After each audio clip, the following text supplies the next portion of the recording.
সকলে পড়ুন বালাগাল উলা বিকামালিহি কাশাফাত তুজা বিজামালিহি হাসানাতু জামিউ খিসালিহি সাল্লু আলাইহি ওয়া আলিহি আল্লাহুম্মা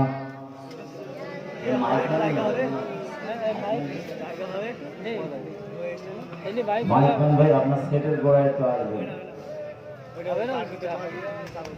দরুদ শরীফ আল্লাহুম্মা সাল্লি আলা সাইয়্যিদিনা মাওলানা ওয়া আলা আলি সাইয়্যিদিনা গাছে চিনিল নবীজিকে আর মাসে চিনিল নবীজির উম্মত হইয়া পারিলাম না চিনিতে চিনিল বনের হরিণী আল্লাহুম্মা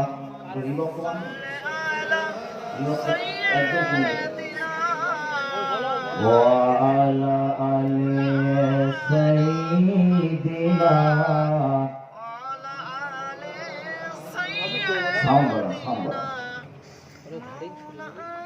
তোর মুস্তাফাকে দেনা আম্মা আমি সঙ্গে নিয়ে যাই মেসে চরানো ময়দানে মা কোনো জীবই নাই তোর মুস্তাফাকে দেনা আম্মা আমি সঙ্গে নিয়ে যাই বাবলা বনের ছায়ায় আম্মা বসব সবাই ঘিরে খুরমা পাতার তাজ বানিয়ে পরিয়ে দেব শিরে ও যে মদির বাদশা আম্মা আর করিবেন বাদশাই মেসে চরানো ময়দানে মা কোনো জীবই নাই আল্লাহুম্মা সাল্লি আলা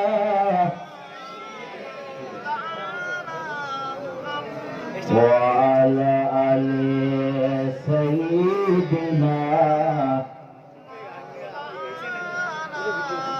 نحمده ونصلي على رسوله الكريم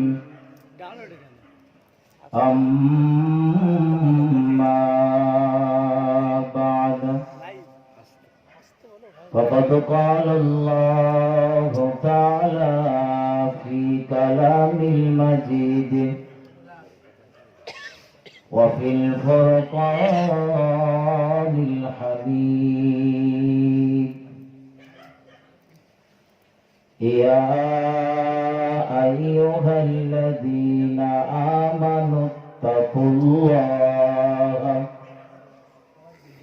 حق تقاته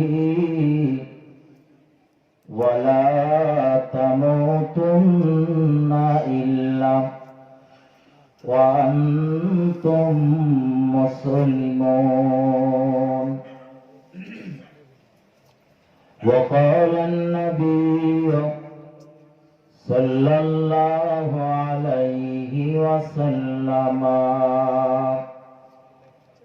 خيركم من تعلم القرآن وعلمه أو كما قال عليه الصلاة والسلام أما بعد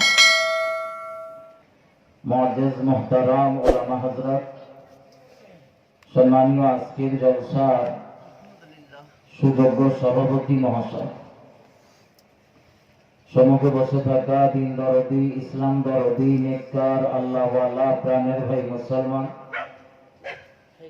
নওজোয়ান তরুণ যুবকেরা, আমার সোনা লালেরা, ভাইজানেরা, পর্দায় অবস্থিতা ধার্মিকা আমার মা ও বোনেরা, সকলকে অন্তরের অন্তঃস্থল থেকে ভক্তিপূর্ণ সালাম ও মোবারকবাদ জানিয়ে সমস্ত প্রশংসা মহান আল্লাহর দরবারে জ্ঞাপন করব। সকলে মন খুলে বলি আলহামদুলিল্লাহ। এই আল্লাহ শুকরিয়া আদায় করছেন, তার গালের পাশ দিয়ে গড়িয়ে ধরা বানা হচ্ছে। গোটা বিশ্বের দিকে তাকিয়ে দেখুন, পত্র পত্রিকা চ্যানেলগুলোতে যেভাবে খবর দিচ্ছে, করোনার এই যে নয় স্ট্রেন অমিক্রণে মানুষ যেভাবে আক্রান্ত হচ্ছে, কত মানুষ হসপিটাল নার্সিংহোমের বেডে শুয়ে রয়েছে। আল্লাহ এখনো আমাদেরকে মহব্বত করে ভালোবেসে সুস্থ রেখেছেন, আর সুস্থ হালাতেই বাঁচিয়ে রেখেছেন। কেউ হসপিটালের বেডে রয়েছে, আর আমরা এখনো জান্নাতের বাগানে রয়েছি। বলুন সুবহানাল্লাহ। যে আল্লাহ এতটা ভালোবেসে আমাদের সুস্থ রেখেছেন, সেই আল্লাহ শুকরিয়া আদায় করা গালের পাশে গড়িয়ে ফেলে দিতে হবে বলে মানে কথা বলেন। এটা ভক্তি ভরে আল্লাহ শুকরিয়া আদায় করুন, বলুন আলহামদুলিল্লাহ। দরুদ ও সালাম প্রিয় নবীর উপরে বর্ষিত হোক, সকলে বলি সাল্লাল্লাহু আলাইহি ওয়াসাল্লাম। মাগরিবের নামাজের পর থেকে ওয়াজ নসিহত শুনেছেন আপনারা অনেক, ওয়াজ নসিহত না শুনলেও হবে। এসে বলেছি তো হাজিরি খাতায় নাম লিখলি, যাহা করে লবঠা না করলি তাহলে তো পয়সা দেবে না, একটা ভয় দিয়েছে। আর এরা যা বক্তা দাওয়াত করেছে সব থেকে তো দুই বাড়ি আমার, আর আমার আবার ভাড়ার গাড়ি, চিন্তারও বেশি। এই জন্য কিছুক্ষণের জন্য একটু লবঠা করবো না দোয়া করে দেবো, যা বলবেন তাই। যদি বলেন দোয়া করে দিতে তাহলে দোয়া করে দিই। আমি শুনছিলাম ভাইরা বলছিলেন যে আমাদের এখানকার মানুষ খুব কর্মব্যস্ত মানুষ, বেশ কিছু মানুষ এই ইট ভাটাতে কাজ করেন, কষ্টের কাজ করেন, তো বেশি রাগ করলে হবে না। আমি বলি ভাই তোরা শুধু বললি তো আমি দোয়া করবো, ফাঁকি মারার কথা বললে আমরা ফাঁস বলেন, তার উপরে আজকে বলার অবস্থা ভালো না।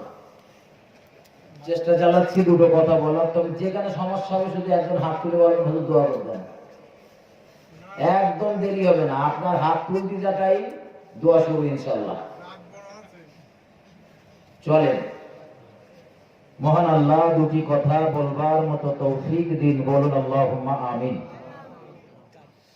কোরআন শরীফের ভিতরে মহান আল্লাহ স্পষ্ট ভাষায় বর্ণনা করেন,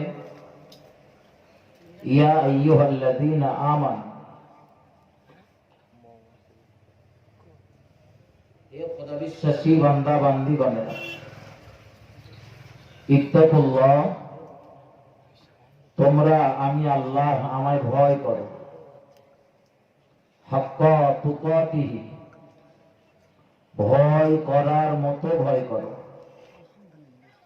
ওয়ালা তামুতুন্না ইল্লা ওয়া আনতুম মুসলিমুন, আর প্রকৃত ঈমানদার না হয়ে তোমরা মৃত্যুবরণ করো না। এই আয়াত থেকে দুটো জিনিস শিক্ষা দেন, ঈমানদার আর প্রকৃত ঈমানদার, দুটোর ভিতরে অনেকটা পার্থক্য রয়েছে। তাই আল্লাহ প্রথমে বলেছেন আমাদেরকে ডেকেছেন ঈমানদার বলে, একবারও বলিনি বেঈমান, বলেছে ঈমানদার। কিন্তু আবার আয়াতের শেষে বলছে প্রকৃত ঈমানদার হয়ে মরতে। স্কুলে দেখবেন যে ছাত্রছাত্রীগুলো ভালো লেখাপড়া করে, শিক্ষকেরা না তাদের প্রতি একটা বিরাট আশা রাখে। ফাইনাল পরীক্ষার আগে সেই ছাত্রছাত্রীগুলোই তাদেরকে শিক্ষক বারবার তাগিদ করে, কচি ভালো করে পড়াশোনা করো, রেজাল্ট যেন ভালো হয়, চ্যাম্পিয়ন যেন রেজাল্ট। ক্লাসে প্রচুর ছাত্র রয়েছে, কিন্তু দেখবেন যারা ভালো ছাত্র হয় শিক্ষকদের তাদের প্রতি একটা বিরাট আশা থাকে। পৃথিবীতে আল্লাহর প্রচুর বান্দা বান্দি রয়েছে, তার ভিতরে আমরা ইমানদার বান্দা বান্দি, আমাদের প্রতি মহান আল্লাহ বিরাট প্রত্যাশা। তাই আল্লাহ ইমানদার বলে ডেকেছেন, আবার পরেই বলেছেন প্রকৃত ইমানদার হইলেই মরতে, আর প্রকৃত ইমানদার না হলে মরতে নিষেধ করেছেন। আজ কাঠরিয়া পাড়ার একটা মহল্লার কিছু মানুষ সম্মিলিত ভাবে আজকের এই যে সবরাসানি মেহফিল করেছে, কিসের জন্য? কাঠরিয়া পাড়ার যত মানুষ ইন্তেকাল করেছে তাদের রুহের মাগফিরাতের জন্য, ওরা কবরে শান্তিতে থাক, ওরা ভালো থাক, এই কামনায় এই আশায় আজকের এই সবরাসানির মেহফিল। আমার ভাই, যারা বিদায় নিয়েছেন তারা কবরে শান্তিতে থাকলে আমাদের কোনো দুঃখ নেই, আছে আছে, আর তাদের জন্য দোয়া করতেও কোনো সমস্যা নেই। আপনাদের কাছে আছে? একদল মানুষ দেখবেন বলে ফেলে যে মরা মানুষের জন্য দোয়া করে কি হবে, কেউ ভাষা একটু পরিবর্তন করে বলে মরা গরুর গালে ঘাস দিয়ে কি হবে, বলে না বলে না? আরে ভাই, মুর্দাদের জন্য দোয়া সবরাসানি করা জায়েজ জায়েজ জায়েজ। রাসূল করিম সাল্লাল্লাহু আলাইহি ওয়াসাল্লাম ময়দানে উহুদে রাসূলের যে সমস্ত সাহাবারা শহীদ হয়েছিল, বিশ্ব নবী সাল্লাল্লাহু আলাইহি ওয়াসাল্লাম ওই সমস্ত সাহাবাদের কবরের পাশে বারবার দাঁড়িয়েছেন। যে বছর রাসূল ইন্তেকাল করবেন, বিদায় নেবেন, শেষবারের মতো রাসূল তাদের কবরের ধারে গেলেন, সেই রকম কান্না কাঁদলেন, খুব কাঁদলেন। নবী বিদায় নিলেন, নবী পৃথিবী থেকে চলে যাবার এই বছরে মুর্দাদের কবরের পাশে দাঁড়িয়েছেন। কি শহীদানদের কবরের পাশে, কি জান্নাতুল বাকির মতো বিখ্যাত কবরস্থানে। রাসূল যে কাজ করেন সে কাজ আমরা করতে পারবো না, কথা বলেন, পারবো না? তবে সব কাজ না বলবো, কিছু কিছু কাজ রাসূলের জন্য স্বতন্ত্র আলাদা, সেটা আমরা করতে পারবো। কেমন? রাসূল বিবাহ করেছিলেন 9টা মতান্তরে 11টা, আমরা কটা বিবাহ করতে পারবো? খুব বেশি বেশি 4টে, তবে সমতা বজায় রাখতে হবে, 4টে বললেই হবে না, 4টের দিকে সমান নজর রাখতে হবে। তার মানে একটারে দেবেন একতলা বাড়ি আর একটারে দেবেন গাছতলা, ও চলবে না। একটারে দেবেন বেনারসি শাড়ি আর একটা দেবেন ফেতরার শাড়ি, ও হবে না। বেনারসি দিলি সব কটার বেনারসি দিতে হবে, সরু চালির ভাত খাওয়ালি সব কটারই সরু চালির ভাত খাওয়াতে হবে।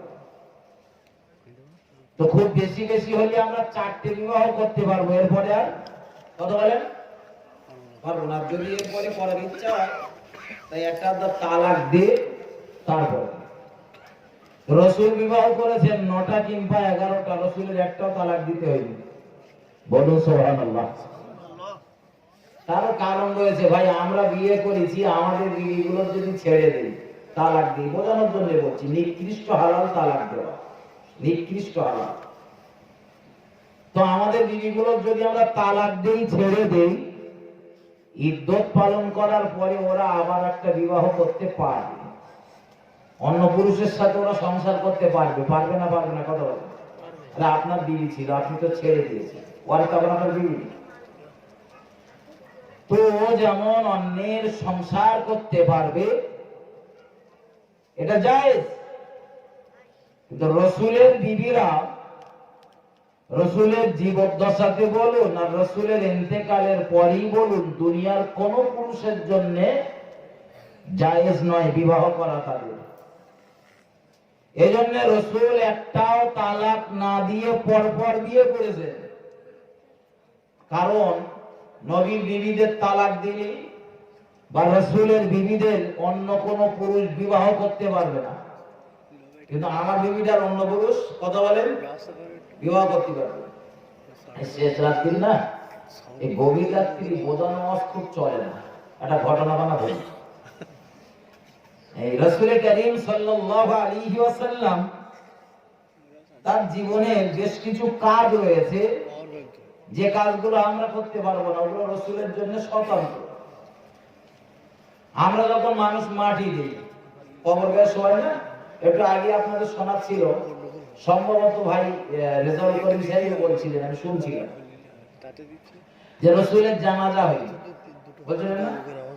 রাসূলের জানাজার কোনো নির্দিষ্ট ইমাম ছিল না। আমাদের জানাজার ইমাম থাকে তো না থাকে না। আমাদের যখন মাইয়েত হয়, কবর গায়ে দাফন করা হয়, কবরের নিম্ন দেশে বিছন, খাট, তক্তপোষ এই ধরনের কিছু দেয়?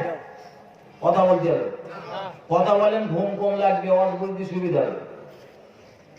কিন্তু রাসূল করিম সাল্লাল্লাহু আলাইহি ওয়াসাল্লামকে কবরের নিম্ন দেশে শোয়ানোর আগে রাসূলের ব্যবহার করা একটা চাদর রাসূলের কবরের নিম্ন দেশে বিছিয়ে দেওয়া হয়েছিল। বলুন সুবহানাল্লাহ। এটা রাসূলের জন্য স্বতন্ত্র, আমাদের জন্য না। এরকম একটা একটা করে বলতে গেলে অনেকটা বলা যাবে, তবে শুধু এতটুকু মাথায় রাখুন, রাসূল যে কাজগুলো করেছেন তার ভিতরে অধিকাংশ কাজ আমরা করতে পারবো যেগুলো রাসূলের জন্য স্বতন্ত্র, সেগুলো ব্যতীত বাকি কাজগুলো আমরা করতে পারবো। রাসূল করিম সাল্লাল্লাহু আলাইহি ওয়াসাল্লাম তিনি আল্লাহকে ভয় করতেন। রাসূলের ভিতরে আল্লাহর ভয় ছিল না? নবী ছিলেন বেগুনাহ, মাসুম, নিষ্পাপ, তার কোনো গুনাহ ছিল না। তারপরে নবীর জীবনের দিকে তাকিয়ে দেখুন, নবী একটা ওয়াক্তের জন্য ইচ্ছা কিন্তু নামাজ ছাড়েনি। বলুন সুবহানাল্লাহ। শুধু ফরজ নামাজ, রাতের বেলা যখন তিনি নামাজে দাঁড়িয়ে যেতেন, এত লম্বা সময় ধরে নামাজ পড়তেন, রাসূলের পা গুলো ফুলে যেত। আরো একবার বলুন সুবহানাল্লাহ। জি, আল্লাহ ভীতি রাসূলের ভিতরে ছিল, এ পর্যন্ত রাখে। আমি আরেকটুখানি গোড়ায় যাবো, গোড়ার থেকে আরো দুটো কথা বুঝিয়ে আনি। কোরআন শরীফের আয়াতে কারিমাতে মহান আল্লাহ বলেছেন আমাদেরকে ভয় করার কথা। ভয়টা কেমন হবে আল্লাহই বলে দিয়েছেন, হাক্কা তুকাতিহি, ভয় করার মতো ভয় করতে। অর্থাৎ যে ভয়ের ভিতরে লোক দেখানো থাকবে না। আমরা কিছু মানুষ হয়েছি না, মানুষের সামনে বিরাট বড় নামাজি, মানুষের সামনে বিরাট নামাজি, সেইরাম আল্লাহর ভয় করি, সেইরাম বড় বড় বাতিলা রাখতেছি, কিন্তু মানুষের পিছনে এমন কাজ করতেছি, আল্লাহর ভয় আমার ভিতরে রয়েছে বলে তখন আর একটা পয়সাও বিশ্বাস করা সম্ভব না। আছে না নেই? কথা বলেন। বিজ্ঞাপন দেওয়ার সময় আমরা পাস, বিজ্ঞাপন দেওয়ার সময় কাজ করার সময় খুঁজে পাওয়া যায় না। আমার ভাই, আল্লাহ ভীতি যাদের ভিতরে থাকবে, যাদের ভিতরে আল্লাহর ভয় প্রচুর পরিমাণে পয়দা হবে, তাদের জন্য জাহান্নামের আগুন হারাম হবে। একটু আওয়াজ দিয়ে বলুন সুবহানাল্লাহ। যারা কবরে রয়েছে তাদের জন্যও তাই, আমরা যারা ডেঙ্গায় রয়েছি আমাদের জন্যও তাই।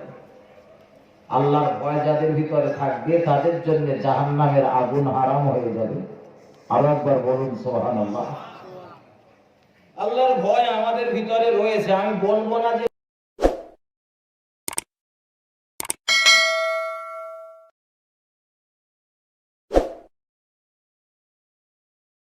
নেই। না থাকলে মানুষ নামাজ পড়ে? না থাকলে কি আর রমজানের রোজা রাখে?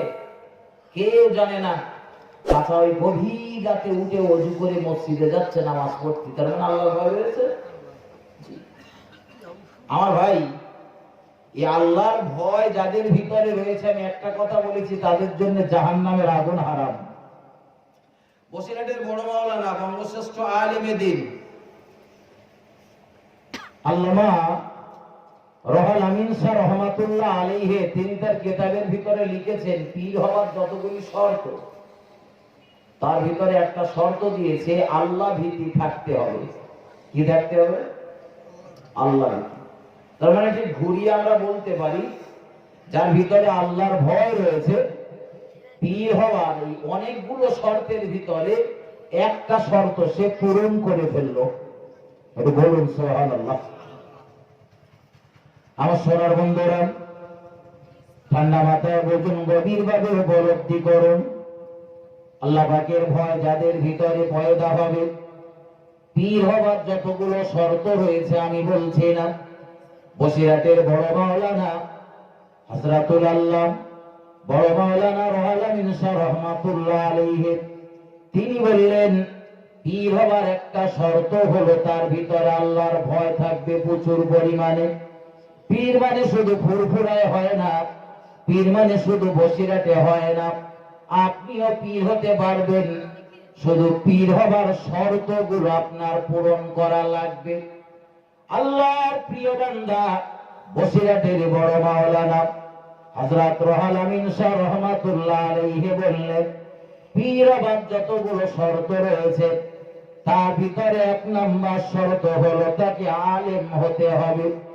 তিনি টিকাতে লিখেছেন, কমপক্ষে তাফসীরে জালালাইন এবং মিশকাতুল মাসাবি এই দুটো প্রামাণ্য কিতাবের জ্ঞান তার থাকা লাগবে।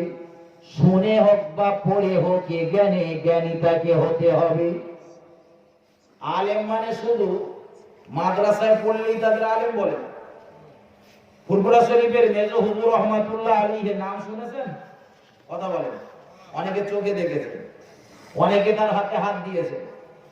তো সেই আবু জাফর সিদ্দিকী আল কুরাইশি, যাকে আপনারা মেজো হুজুর নামে চেনেন, তিনি এরকম দ্বীনি মাহফিলগুলোতে বলতেন। আমি আমার নিজের কানে আমাদের বেলিয়াঘাটা জামে মসজিদের জলসাতে শুনেছি। হুজুর বলতেন, বাবা তোমরা যারা আমার সামনে বসে রয়েছো না, তোমরা সব একটা একটা আলেম। কি কি আলেম? মানে জ্ঞানী। শুধু মাদ্রাসায় পড়লে জ্ঞানী হওয়া যায় না। এই যে আপনারা সন্ধ্যা থেকে ৩-৪টে আলেমের সামনে বসে বসে 1 ঘন্টা 2 ঘন্টা করে বক্তৃতা শুনেছেন, কোরআন হাদিসের কম আলোচনা শুনেছেন, কথা বলেন, এই জ্ঞানগুলো তো আপনাদের ভিতরে ঢুকেছে। এই জন্যে মেজলা হুজুর বলতেন, বাবা আমরা যা আলেম তার থেকে বড় বড় আলেমে মজলিসে বসে গেছে। হুজুর বলতেন, কেন বলতেন? যে আমরা তো প্রথাগত কিছু কিতাব অধ্যয়ন করেছি, পড়েছি, আলেম হয়েছি, আর আপনারা যারা বসে রয়েছেন হাজার ফুলের মধু সংগ্রহ করে আপনাদের চাকে এত মধু সংগ্রহ করেছেন, আপনারা একটা তাবড় তাবড় আলেম হয়ে গেছেন। ঠিক বলেছে হুজুর না ভুল বলেছে? আমি যদি এক্ষুনি একটা ওয়াজ করতে গিয়ে ভুল বলি, এই মজলিসের ভিতর থেকে কেউ না কেউ উঠে বলবে, হুজুর আমরা বসিরহাট হুজুরের কেতাবে এই পেয়েছি, তা তুমি কোন কেতাব থেকে বলছো সেটা বলবা। এই ধরনের মানুষ আছে না নেই? কথা বলেন, আছে। তার মানে সে কম দরজার আলেম না। তাই বসিরহাট হুজুর বললেন যে তিনি আলেমের সহবাতে থেকে হোক, মানে কোন আলেমের কাছ থেকে জেনে বুঝে শুনে হোক অথবা মাদ্রাসাতে পড়ে হোক, তাকে আলেম হতে হবে। এখানে একটা প্রশ্ন থাকতে পারে, হুজুর এই মাদ্রাসায় না পড়ে আলেম হওয়া যায়? এই আপনাদের বাড়ির ধারে, খুব বেশি দূর না, ঘনা হাজিবাগ এখান থেকে কত কিলোমিটার? ঘনা ঘনা আপনাদের বসিরহাট ঘনা 8-9 কিলোমিটার। তো ঘনায় যিনি শুয়ে রয়েছেন হাজি সাহেবের নাম কি? গোলাম মাওলানা সাহেবের বাপের নাম জানেন? জানেন? একটু জানলে বলুন। গোলাম মাওলানা সাহেবের নাম শুনেছেন? এর কত বছর আগে মারা গেল। তো গোলাম মাওলানা সাহেব তিনি হলেন ডিগ্রি প্রাপ্ত একজন আলেম। তুমি গোলাম মাওলানা সাহেবের বাপের কোন ডিগ্রি ছিল না? কথা বলছে, তার কোন ডিগ্রি ছিল না। কথাটা নতুন ভালো লাগছে নাকি? হ্যাঁ, আমি গোলাম মাওলানা হুজুরের মুখ থেকে শুনেছি। হাজীবাগের ইসারা সাহেব আমি পরপর 4-5 বছর দাওয়াত পেয়েছি। এবারে ওরা ফোন করেছিল, আমি নিতে পারিনি। ভাই আমি গোলাম মাওলানা সাহেবের মুখ থেকে সরাসরি শুনেছি, তাই বলছি। হুজুরকে বসিয়ে রেখে একটা স্টেজে বলে ফেলেছি কথাটা। গোলাম মাওলানা সাহেব বলছেন যে আমার বাপ ছিল একজন সাধারণ আম মানুষ, ওই খেজুর গাছটা কাটতেন, নষ্ট এইসব কাটাকাটি করতেন। তিনি একটা সময় ওয়াজ করতেন, ওই ওয়াজ করতে গেলে একটু আপনার জ্ঞান জ্ঞান থাকার দরকার আছে নাকি বলুন? তো গোলাম মোল্লা সাহেব তার বাপের জিজ্ঞাসা করছে, আপা তুমি মাদ্রাসায় পড়বি, তোমার কোনো শিক্ষক নেই, তুমি ওয়াজ করে করে বেড়াও, জানো কোরআন হাদিসের আলোচনা করতে গিয়ে যদি একটু ভুল হয়, ভুল করে ফেলো, ওর উপরে মানুষ যদি আমল করে, তুমিও তো গুনাহগার হবে, যে আমল করবে সেও গুনাহগার হবে, কি করতে তুমি ওয়াজ করে বেড়াও? তো গোলাম মোল্লার বাপ গোলাম মোল্লা জবাব দিচ্ছে, কচি আমি কি বসিরহাট হুজুরের দরবারে ঘাস কাটতাম? কার দরবারে? বসিরহাট হুজুরের দরবারে কি আমি ঘাস কাটতাম? তাহলে আম মানুষ, সাধারণ মানুষ হতে পারে, আল্লামা হুজুরের দরবারে থেকে থেকে তিনিও কম দরজার আলেম হননি, বলুন সুবহানাল্লাহ। স্বাভাবিক। এখন ধরেন আমি বোঝানোর জন্য বলছি, মুফতি আব্দুল কাইয়ুম সাহেবের কাছে কেউ যদি থাকে, বহু মানুষের কাছে মশলা মশাইল জানতে বুঝতে যায়, তো আপনি যদি তার কাছে থাকেন, কিচ্ছু না করেন, দিনে 5টা লোক যদি যায়, 10টা লোক যদি 10টা মশলা জানতে যায়, আর আপনি যদি সেখানে দাঁড়িয়ে থাকেন, তো ওই 10টা মশলা সম্পর্কে আপনার জ্ঞান হবে, হুজুর বলবে আপনি শুনবেন। তো আল্লামা হুজুরের দরবারে গোলাম মাওলা হুজুরের বাপ থাকতেন, তো হুজুরের কাছে যত লোক যেত প্রশ্ন করতো, সব তো শুনতো। আর হুজুরের নেক দোয়া, আল্লাহ ব্যক্তিদের নেক দোয়ার একটা বিরাট বরকত আছে না? নেক কথা বলে আমাদের জবান, এ জবান আর ও জবান আলাদা, এ জবান জবান দেখতে একরকম, কিন্তু ফজিলাত আলাদা। আমার সোনার বন্ধুরা আমার, আমি বোঝানোর জন্য বলছি, 2 মিনিট মাথায় রাখুন, এটা কোনো হাদিস কোরআন না।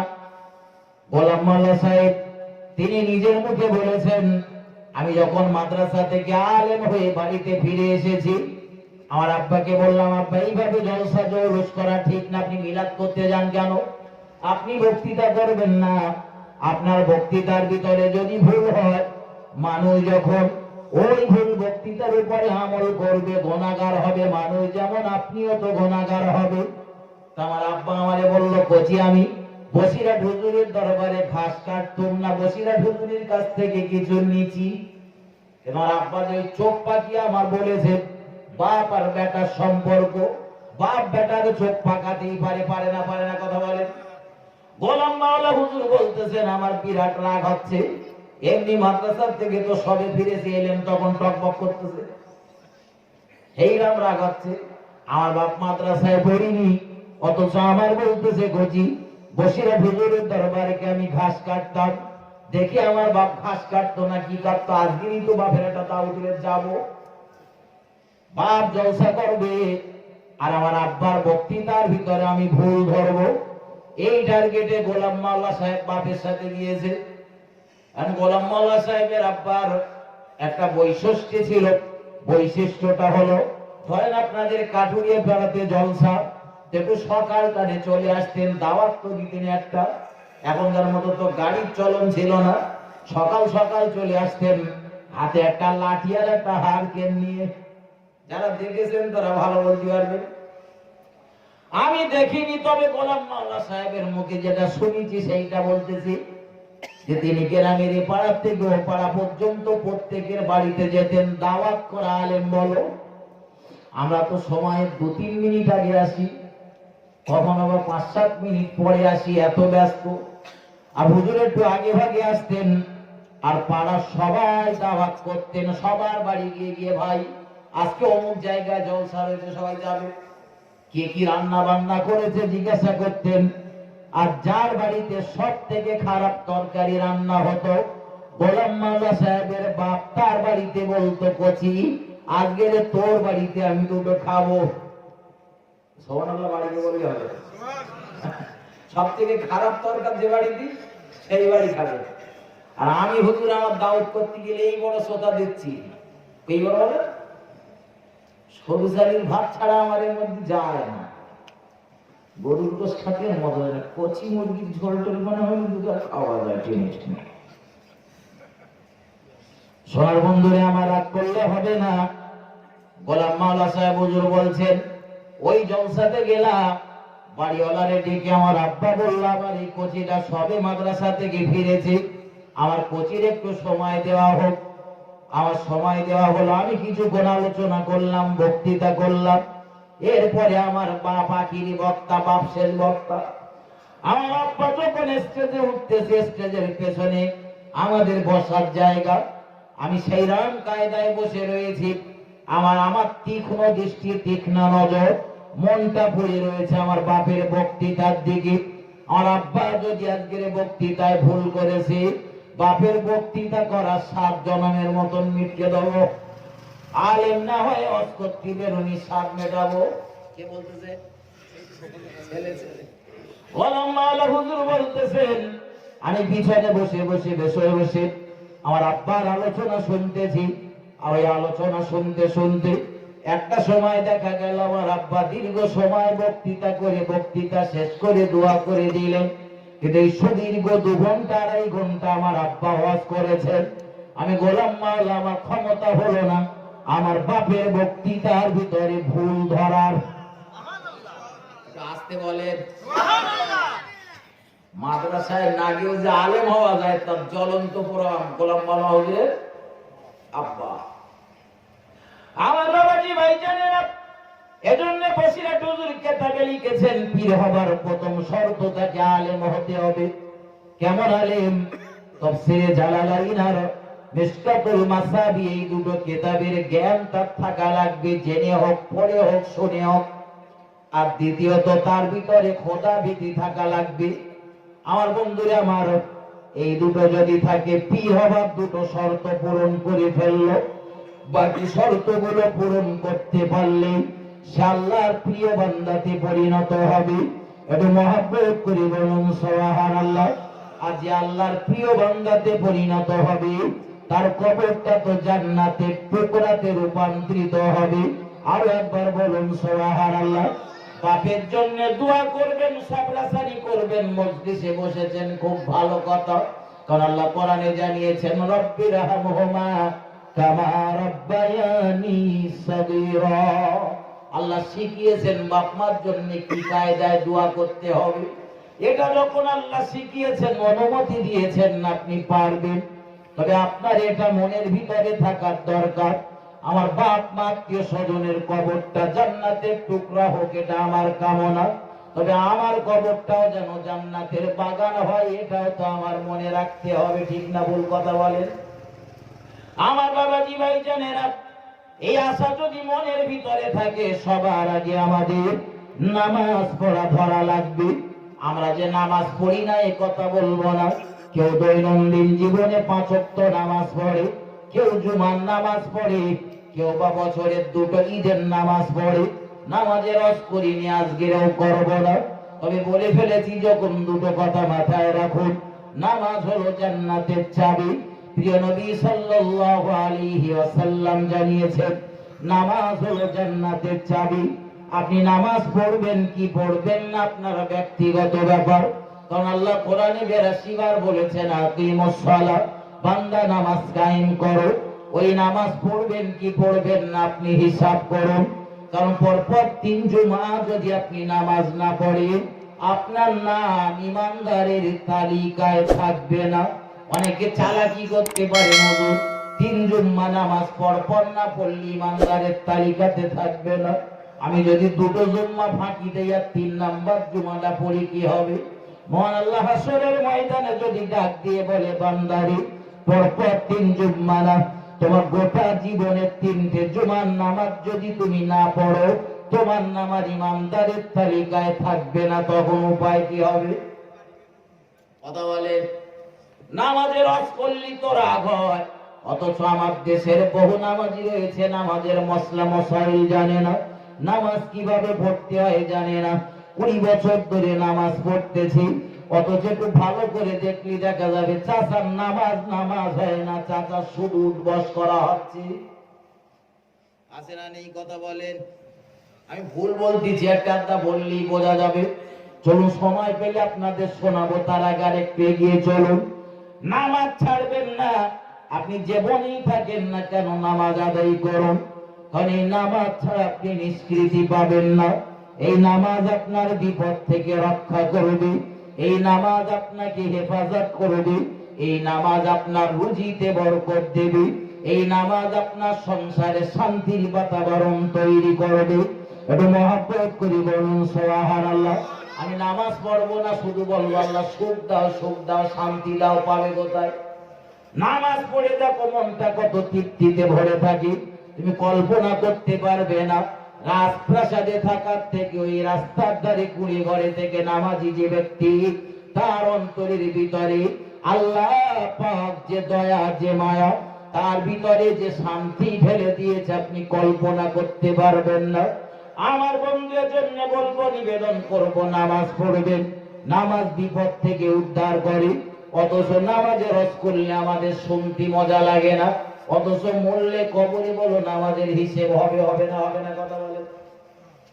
আমরা ব্যস্ত রয়েছি লম্বা টুপি না গোল টুপি, লম্বা জামা না গোল জামা। আমরা ব্যস্ত রয়েছি, ওরা কিয়াম করে আর আমরা করি নেই। এই স্বপ্নে ব্যস্ত থাকার থেকে বন্ধু নামাজ ধরো, নামাজ কায়েম করো। যেটা তোমার জিজ্ঞাসা করা হবে হাসরের ময়দানে, তোমার জিজ্ঞাসা করা হবে না তুমি লম্বা জামা পরতে না গোল জামা পরতে, জিজ্ঞাসা করা হবে না তোমার লম্বা টুপি না গোল টুপি, কিন্তু সেদিন জিজ্ঞাসা করা হবে গোটা জীবনে তুমি নামাজ পড়োছো কি পড়োনি। আমার সোনার বন্ধুরা আমার, একটা মশলার কথা বলি, মূল বক্তৃতাতে যাব। দৈনন্দিন জীবনে আমরা নামাজ পড়ি, কিন্তু অনেক সময় দেখবেন নামাজ শুধু পড়ি, নামাজের মশলা জানি না। অনেক সময় আমাদের ভুল ত্রুটি হয় না, কথা বলেন। জোহরের নামাজ পড়তে গেছেন, গিয়ে দেখছেন ইমাম সাহেবের 1 রাকাত নামাজ হয়েছে। করাকাত, কথা বলেন। 1 রাকাত জোহরের নামাজ, ফরজ নামাজ করাকাত 4 রাকাত। তার ভেতরে ইমাম সাহেবের 1 রাকাত হয়েছে, আর আপনি কে দাঁড়িয়েছেন ইমামের পেছনে ইক্তেদা করবেন। অনেক নামাজি রয়েছে এখনো নিয়তটা সহি করে পড়তে পারে না, ইক্তেদাই তো বিহাজাল বলতে গিয়ে ভেজাল ইমামও বলে ফেলে কত নামাজি রয়েছে। অথচ নামাজের রস করলেও শুনতে বলে মজা লাগে। মানে 1 রাকাত নামাজ আপনি গিয়ে দেখছেন ইমাম সাহেবের হয়ে গেছে, তা আপনি নামাজ পড়বেন কিভাবে? যেখানে পাবেন ইমামের সেই জায়গায় ধরবেন, না গোড়ার থেকে আমি তাড়াতাড়ি 1 রাকাত পড়ে নেবেন? কি করবেন? ঝট করে বলেন। যেখান থেকে আছে সেখান থেকে গতকাল আজকে এক নামাজি জিজ্ঞাসা করতেছে, বলে নামাজ তো পড়তেছি, আমি তো পড়তেছেন ভালো, তবে তো জোহরের নামাজে গিয়ে দেখতেছি আজকে তো ওই আসরের সময় কথাটা হচ্ছে, গিয়ে দেখতেছি ইমাম সাহেবের 1 রাকাত হয়ে গেছে। তো হয়েছে তো ভালো হয়েছে দেখি। আমি গিয়ে আল্লাহু আকবার বলে শুরু করেছি, খুব তাড়াতাড়ি 1 রাকাত, খুব স্পিডে 1 রাকাত পড়ে গেছি। কেন 1 রাকাত ইমাম সাহেব পড়া হয়ে গেছে, ওই জন্য খুব তাড়াতাড়ি 1 রাকাত পড়ে গেছি। তাই ইমাম সাহেবের সাথে আমি 2 রাকাতটাও ধরেছি। আচ্ছা, ইমাম সাহেবের 1 রাকাত পড়া হয়ে গেছে, আর উনি ওই 1 রাকাতটা যে ছেড়ে গেছে ওইটা ধরার জন্য খুব স্পিড 1 রাকাত নামাজ পড়ে গেছে। আচ্ছা, ও নামাজে পুরো ফাতিহা কাঁদতে পড়লো, বলে বলে আমার ভাই, আমি যেটা বোঝানোর জন্য বলছি, পদ্ধতি হলো ইমামের 1 রাকাত হোক 2 রাকাত হোক, যেখানে আপনি ইমাম পৌঁছে গেছে ওখান থেকে শুরু হবে, ওখান থেকে শুরু হবে। আপনি যদি মনে করেন যে ইমাম বৈঠকে বসেছে, এটা কোন রাকাতের বৈঠক, 2 রাকাতের না 4 রাকাতের, আপনি বুঝতে পারছেন না, হয়তো ভাবতেছেন এটা 4 রাকাতের বৈঠক, তার মানে একটু ইমাম সালাম ফিরিয়ে দেবে, এরকম একটা মনে করছেন। তাহলে আপনার কর্তব্য হলো সঙ্গে সঙ্গে নিয়ত করে বৈঠকে বসে যাওয়া, যাতে জমাতের সবটা আপনি পেয়ে যান। এইবারে ইমাম ডাইন ইমামে সালাম ফেরাবে, যেভাবে নামাজ পড়ার সিস্টেম পদ্ধতি রয়েছে সেইভাবে পড়তে হবে, এটা হচ্ছে মূল নিয়ম। কিন্তু বিশ্বাস করুন, আমার সমাজে প্রচুর নামাজি রয়েছে নামাজের পদ্ধতি জানে না। আমি দায়িত্ব নিয়ে বলতেছি, একটা মশলা বলতেছি মাথায় দেন, কিরকম পড়ে এই জোহরের নামাজ। সম্ভবত আমি 2-1 জায়গায় বলেছি, আর আবার বলতেছি, এই রাসূল কারীম সাল্লাল্লাহু আলাইহি ওয়াসাল্লাম নামাজ পড়তেন, আবু বকর নামাজ পড়েছেন, ওমর নামাজ পড়েছেন, উসমান নামাজ পড়েছেন, পৃথিবীর বিখ্যাত বিখ্যাত ইমামগণেরা নামাজ পড়েছেন, বসিরা হুজুরও নামাজ পড়েছেন, ফুরফুরার দাদা হুজুরও নামাজ পড়েছেন, আর আমরাও পড়ি। পড়ি না কথা বলেন? পড়ি। আর জোহরের নামাজ পড়তে গিয়ে আপনি দেখতেছেন এই ইমাম সাহেবের 3 রাকাত নামাজ পড়া হয়ে গেছে। জোহরের নামাজ আর আসরের নামাজ রুকু কিরাত তো মনে মনে করতে ইমাম সাহেব নাকি না খুব স্পিড করে মনে মনে 3 রাকাত নামাজ হয়ে গেছে। চতুর্থ রাকাতটা আপনি পেয়েছেন, তার মানে আপনি একটা রাকাত পেয়েছেন, বাকি 3 রাকাত আপনি পান। এই বাকি 3 রাকাত নামাজ আপনি কিভাবে পড়বেন? আমার সমাজের 100 নামাজের ভেতরে 90 জন নামাজি যায় না। কতজন বলেছি? ভুল বলে ফেলিস নাকি? একটু চেক করলি বোঝা যাবে, চেক করলি বোঝা যাবে। ভাই এই ইমাম যে 4 রাকাত নামাজ পড়িয়েছে ফরজ নামাজ, প্রথম 2 রাকাতে সূরা ফাতিহার পরে একটা করে সূরা মেলাতে হয়, আর পরের 2 রাকাতে শুধু সূরা ফাতিহা পড়া নামাজ, পুরো ফাতিহা পড়ে রুকু সিজদা। এই ইমামের 4 রাকাত মানে আপনি শুধু সূরা ফাতিহা পড়া নামাজ পেয়েছেন। সপ্তাহগুলি হচ্ছে একজন নামাজি আমার জিজ্ঞাসা করেছে, তাই এই সপ্তাহের ভেতর 2-3 জায়গায় বলে ফেলেছে। ভাই সে আমার সাথে যে বিষয়ে আলোচনা করেছে আলোচনাটা মাথায় নেন, আপনাদের শিক্ষা হবে। বলছে ওদের এই ইমাম সাহেবের সাথে নামাজ পড়তেছি তো শেষ রাকাতে তো শুধু সূরা ফাতিহা পড়া নামাজ, হ্যাঁ তো বাকি 3 রাকাত নামাজ আমি এই কায়দায় পড়ি। কোন কায়দায়? তো বলতেছে 2 রাকাত তো শুধু সূরা ফাতিহা পড়া হবে, আর 2 রাকাত তো সূরা ফাতিহার সাথে সূরা মেলাতে হবে। তো ইমাম ডান দিকে আর বাম দিকে সালাম ফেরানোর পরে যখন আমি দ্বিতীয় রাকাত নামাজ পড়ার জন্য উঠি, ওই রাকাতটায় আমি শুধু সূরা ফাতিহাতে নামাজ পড়ি, শুধু সূরা ফাতিহাতে নামাজ পড়ি। এইভাবে যদি কেউ নামাজ পড়ে হবে না। পরের 2 রাকাতে মনে করতেছেন সূরা ফাতিহার সাথে সূরা মিলিয়ে দেব, চলবে না। সিস্টেম পদ্ধতি হলো 1 রাকাত ইমামের সাথে দিয়েছেন, ওটা শুধু সূরা ফাতিহা দেওয়া নামাজ। পরের রাকাতে আপনি উঠবেন, সূরা ফাতিহা পড়বেন। সূরা ফাতিহার পরে আপনার একটা সূরা মেলাতে হবে, কেরাত মেলাতে হবে। এই কেরাতটা পড়ার পরে আপনি যেভাবে রুকু সিজদা করতে হয় ওটা করতে হবে। এরপর আপনার বৈঠক করতে হবে। এই বইটাকে আপনার শুধু তাশাহুদ করতে হবে। তাশাহুদ কোনটা বলেন? আত্তাহিয়াত। এই আত্তাহিয়াত পড়তে গিয়ে যদি খানিকটা কম বেশি হয়ে যায়, কম বেশি মানে খানিকটা হয়তো দরুদ ইব্রাহিমের অংশ পড়ে ফেলেছে বা দোয়া মাসুরা কিছুটা পড়ে ফেলেছে, এমন ক্ষেত্রে নামাজ নষ্ট করবেন না। ওই অবস্থায় নামাজে দাঁড়িয়ে যাবেন, নামাজ ওই নিয়তেই চলবে। শেষ বৈঠকে গিয়ে না তাশাহুদ করে শুধু ডান দিকে সালাম ফিরিয়ে পরপর 2টো সাহু সিজদা দেবেন, দিয়ে তারপরে ফের বৈঠকে বসে তাশাহুদ, দরুদ ইব্রাহিম, দোয়া মাসুরা এটা পড়ে ডাইনে বামে যেভাবে সালাম ফেরাতে হয় ফিরিয়ে নামাজ সমাধা করবেন। এটা যদি তাশাহুদ করতে গিয়ে তারপরে কেউ ভুল ক্রমে দরুদ ইব্রাহিমের কিছু অংশ বা দোয়া মাসুরা পর্যন্ত পড়ে ফেলে তার পদ্ধতি। কিন্তু যার 4 রাকাত নামাজ জোহরের নামাজের ইমামের সাথে 1 রাকাত পেয়েছে, তার 2 রাকাত কিভাবে পড়বে সেইটা শুধু বলেছি।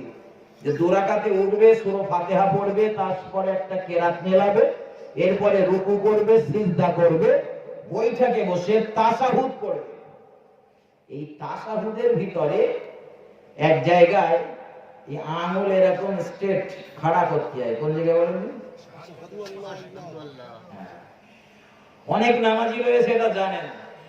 যারা জানে না বলেছে, শুনতে পেরেছেন তো নাকি? শুনতে পেরেছেন? জানে না। অনেক নামাজি রয়েছে দেখেছি, হয়তো জীবনে করিনি, হয়তো আমরা তার পাশে নামাজ পড়তেছি তো সবু আঙুল এরকম করেছে। তো কি জন্য করতে হয়, কি পদ্ধতিতে জানে না, তখন আঙুলগুলো লেগে যায়। আছে না নেই? আমার সোনার বন্ধুরা, আমার ভুল আমাকে নেবেন না। একটা কথা মাথায় রাখুন, জোহরের নামাজ 4 রাকাত নামাজের ভিতরে 2 রাকাত আপনি আদায় করেছেন, এবারে বৈঠকে বসেছেন, তাশাহুদ পাঠ করেছেন, এবারে আল্লাহু আকবার বলে উঠে দাঁড়িয়েছেন তৃতীয় রাকাতের জন্য। তৃতীয় রাকাত আপনার সূরা ফাতিহা পড়া লাগবে। সূরা ফাতিহা শেষ করার পরে আরেকটা সূরা মেলাতে হবে, কেরাত করতে হবে, আর এরপরে রুকু সিজদা যেভাবে করার ওইভাবে করবেন। চতুর্থ রাকাত নামাজ পড়ার জন্য আপনি আবার উঠে দাঁড়াবেন, আর ওই রাকাতে শুধু সূরা ফাতিহা পড়ে রুকু সিজদা করবেন। তাহলে মাথায় রাখুন 4 রাকাত নামাজের ভিতরে আপনার প্রথম রাকাতটা ইমামের সাথে পেয়েছেন সূরা ফাতিহা পড়া, আর মাঝখানের 2 রাকাত সূরা ফাতিহার সঙ্গে কেরাত মেলাতে হবে, আর শেষ রাকাতটায় শুধু সূরা ফাতিহা পড়ে নামাজ পড়তে হবে। এটা হলো পদ্ধতি। একটা একটা করে মশলা যদি বলি বিশ্বাস করুন আমার সময় পেরিয়ে যাবে। তবে মশলা মশাইলের মজলিসে বসা ভালো, মশলা মশাইল নিয়ে আলোচনা করা ভালো।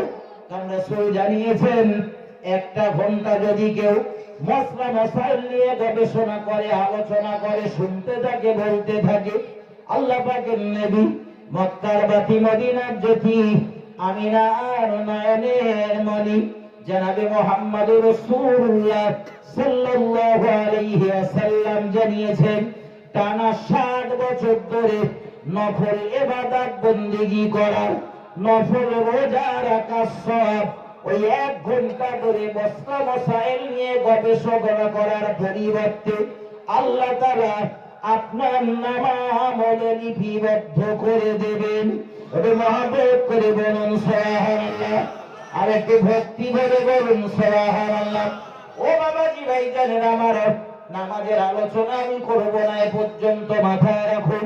শুধু আপনাদেরকে আমি এতটুকু কথা বলতে চাই, নামাজ আপনার পড়তে হবে আপনি যেখানেই থাকেন না কেন। বাড়িতে থাকলে আপনার নামাজ ছাড় নেই, হাটে ঘাটে মাঠে যেখানে থাকবেন নামাজ ছাড় নেই। নামাজ যদি ছাড় দেওয়া হতো, জিহাদের ময়দানে যে সমস্ত সাহাবারা আল্লাহর দ্বীনকে জিন্দা করার জন্য, কোরআনের দাওয়াতকে গোটা পৃথিবীর চতুর্দিকে ছড়িয়ে দেওয়ার জন্য বুকের তাজা রক্ত যারা ছড়িয়েছিল, আল্লাহর দ্বীনকে প্রতিষ্ঠা করার জন্য যারা তাদের বিবিগুলোর বিধবা বানিয়েছিল, কলিজার টুকরা সন্তানদেরকে এতিম বানিয়েছিল, মায়ের কোল যারা শূন্য করেছিল, নামাজ ছাড়ের ব্যবস্থা ওদের জন্য হতো। কিন্তু কঠিন জিহাদের ময়দানে বিশ্বনবী মুহাম্মদুর রাসূলুল্লাহ তার সাহাবাদের ডেকে বলেছেন, ও আমার সাহাবারা, নামাজ তোমাদের ছাড় নেই, সুতরাং নামাজ তোমরা ছাড়তে পারবে না। ও আমার সাহাবারা, আমি রাসূলুল্লাহ নামাজে দাঁড়িয়ে যাচ্ছি, তোমরা আমার পিছনে ইক্তেদা করো। এটা মহব্বত করে বলুন সুবহানাল্লাহ। অথচ আমরা সেই রাসূলের উম্মত বলে চিল্লাবো, নামাজের সময় কখন আমাদের উপর দিয়ে পেরিয়ে যাচ্ছে একবারও নামাজ পড়ার কথা মনে থাকে না।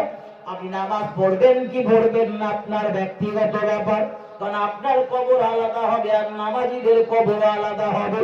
বেনামাজির কবর আলাদা, নামাজির কবর আলাদা। নামাজি নামাজির কবরে শোবে, বেনামাজি বেনামাজির কবরে শোবে। জান্নাত আর জাহান্নাম আল্লাহ সৃষ্টি করেছেন, সব যদি জান্নাতে যায় তো জাহান্নামে যাবে কেনা? এজন্য নিবেদন করব বন্ধু রাগ না করে, আমাদের পূর্বপুরুষদের রুহের মাগফিরাতের জন্য মজলিসে বসেছি, তবে এখান থেকে শিক্ষা নিয়ে বাড়ি যান। আপনি যত বড় মজলিস করেন না কেন, আমার কবরে শান্তিতে থাকতে গেলে আমার নামাজি হওয়া লাগবে। নামাজ ব্যতীত আমি কবরে শান্তিতে থাকতে পারবো না, আর দুনিয়ার কোন হুজুর আমার ঠেকাতে পারবে না।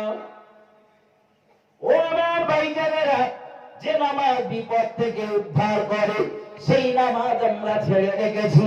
আপনারা আলেমদের মুখে শুনেছেন, শের খোদা হযরত আলী কাররামাল্লাহু ওয়াজহুর পায়ে একটা তীর বিঁধেছেন, ওই তীর বা বর্ষাটা বার করা যাচ্ছে না কোনো মতে।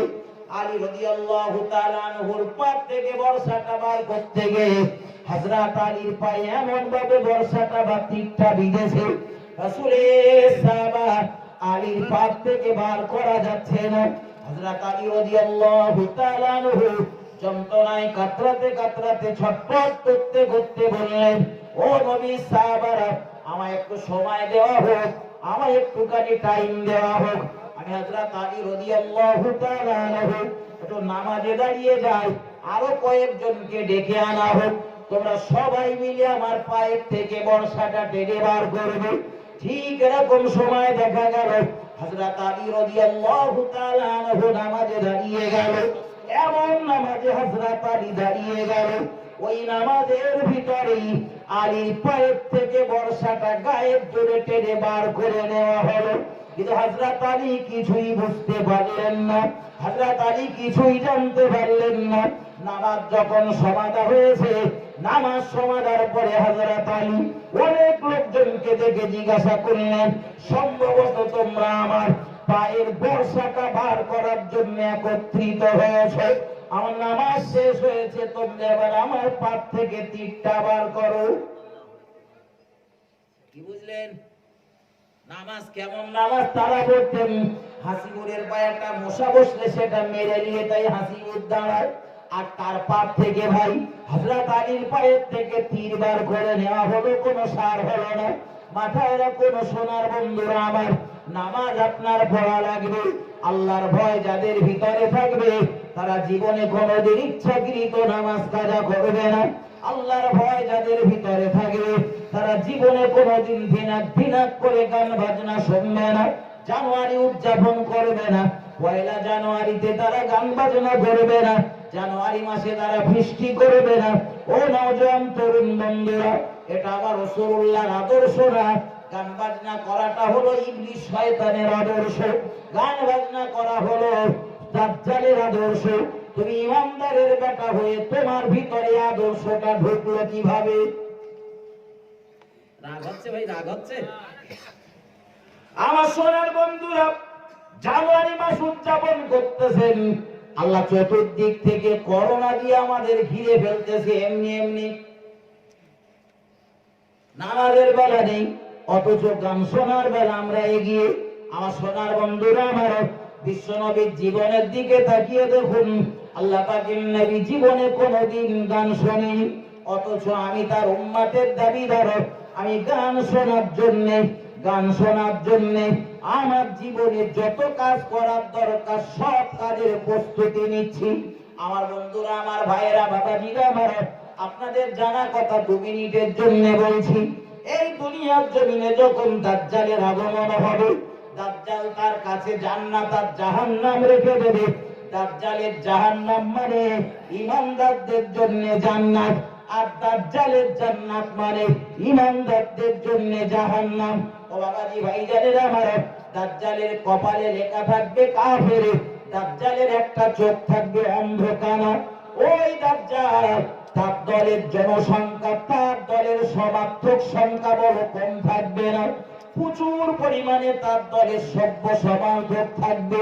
তবে দাজ্জালের একটা সিম্পটম হলো, দাজ্জাল মানুষগুলোকে একত্রিত করবে, তার কাছে রাখবে।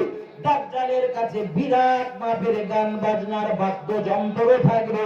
দাজ্জাল যখন যে জায়গা দিয়ে যাবে এমন সুরেলা, এমন রাগিনী, এমন গান বাজনা শুরু করে দেবে।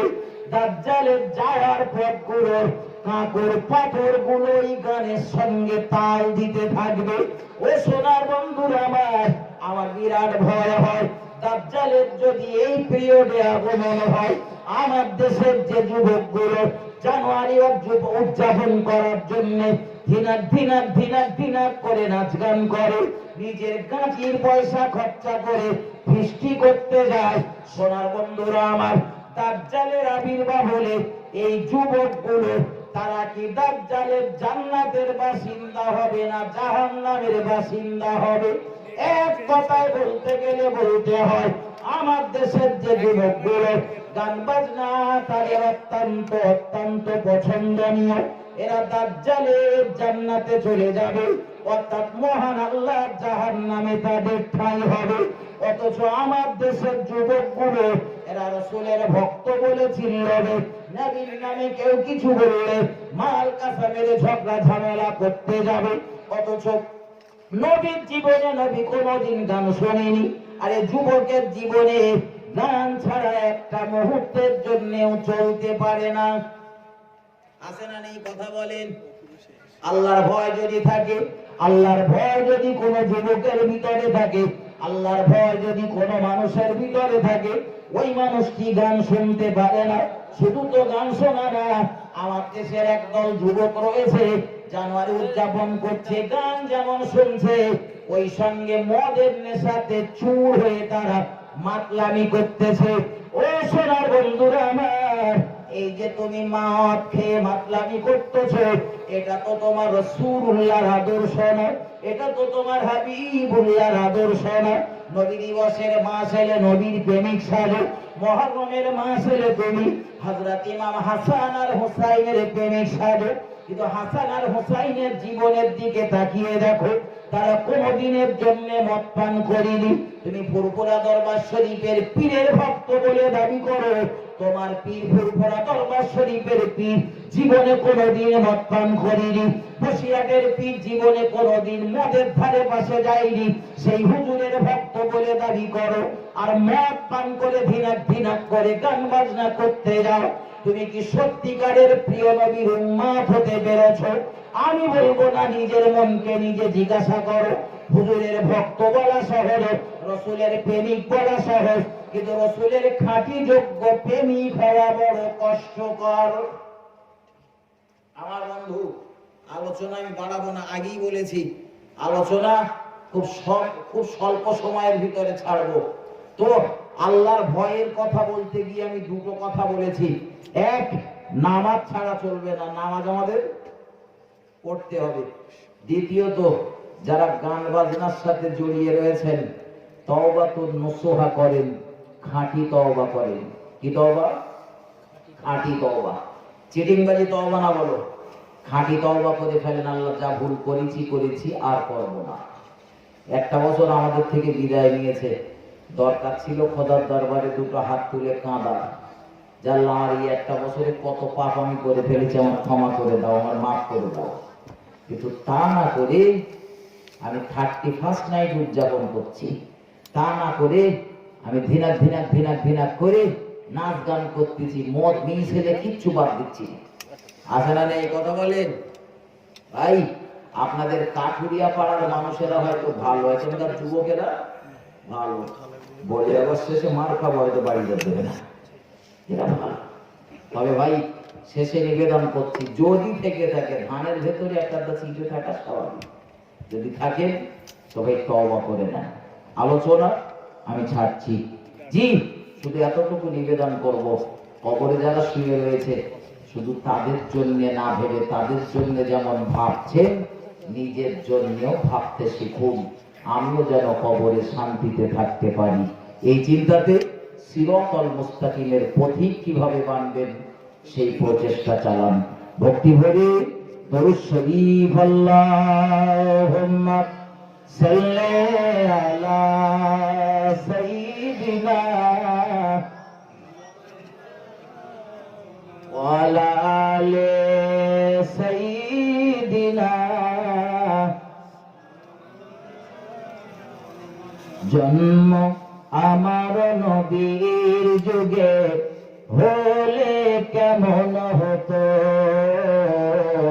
জন্ম আমার নবীর যুগে হলে কেমন হতো, দুনয়নের রাসূল পাক দেখিলে কেমন হতো, জন্ম আমার নবীর যুগে হলে কেমন হতো।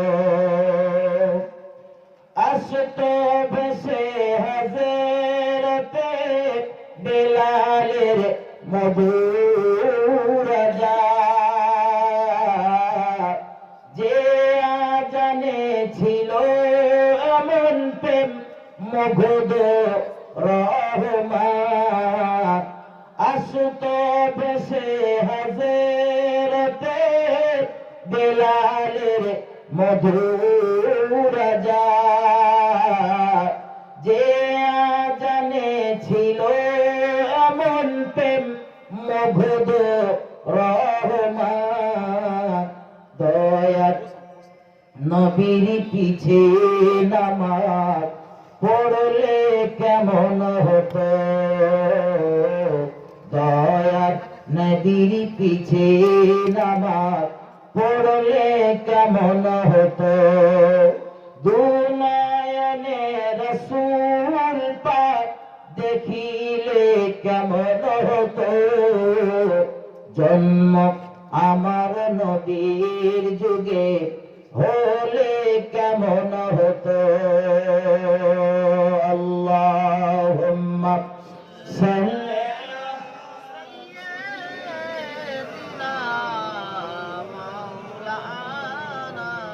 ওয়া আলা আলি সাইয়্যিদিনা।